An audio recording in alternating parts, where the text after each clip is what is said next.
ब्रह्मारण्य नामक एक वन था।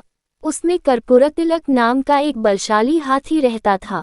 देह में और शक्ति में सबसे बड़ा होने से वन में उसका बहुत रौब था। उसे देख सारे बाकी पशु प्राणी उससे दूर ही रहते थे।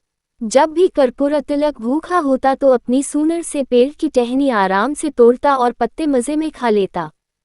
तालाब के पास जाकर पानी पीता और पानी में बैठा रहता। एक तरह से वह उस वन का राजा ही था। कहे बिना सब पर उसका रौब था। वैसे ना वह किसी को परेशान करता था, ना किसी के काम में दखल देता था, फिर भी कुछ जानवर उससे जलते थे। जंगल के भेड़ियों को ये बात अच्छी नहीं लगती थी।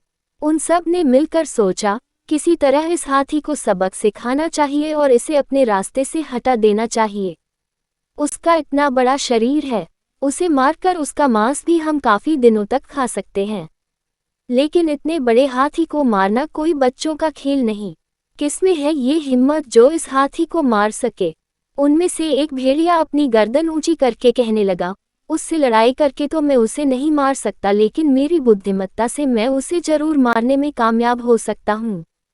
जब ये बात बाकी भेड़ियों ने सुनी तो सब खुश हो गए और सबने उसे अपनी करामत दिखाने की इजाजत दे दी। चतुर भेड़िया हाथी कर्पूरतिलक के पास गया और उसे प्रणाम किया। प्रणाम, आपकी कृपा हम पर सदा बनाए रखिए। कर्पूरतिलक ने पूछा, कौन हो भाई तुम? कहाँ से आए हो? मैं तो तुम्हें नहीं जानता। मेरे पास किस काम से आए हो? महाराज, मैं एक भेड़िया हूँ। मुझे जंगल के सारे प्राणियों ने आपके पास भेजा है। जंगल का राजा ही सबकी देखभाल करता है, उसी से जंगल की शान होती है। लेकिन अफसोस की बात यह है कि अपने जंगल में कोई राजा ही नहीं। हम सब ने मिलकर सोचा कि आप जैसे बलवान को ही जंगल का राजा बनाना चाहिए। इसलिए राज्याभिषेक का मुहूर्त हमने निकाला है। यदि आपको कोई आपत्ति नहीं हो तो आप मेरे साथ चल सकते हैं और हमारे जंगल के राजा बन सकते हैं। ऐसी राजा बनने की बात सुनकर किसे खुशी नहीं होगी। कर्पूरतिलक भी खुश हो गया।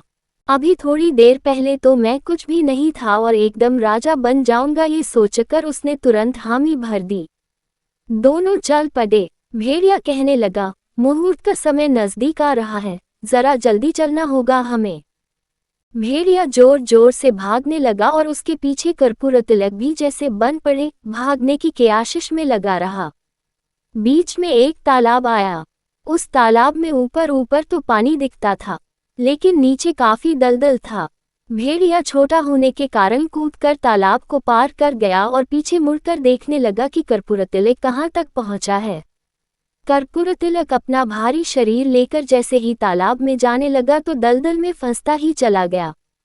निकल न पाने के कारण में वह भेड़िए को आवाज लगा रहा था, अरे दोस्त, मुझे जरा मदद करोगे? मैं इस दलदल से निकल नहीं पा रहा हूँ।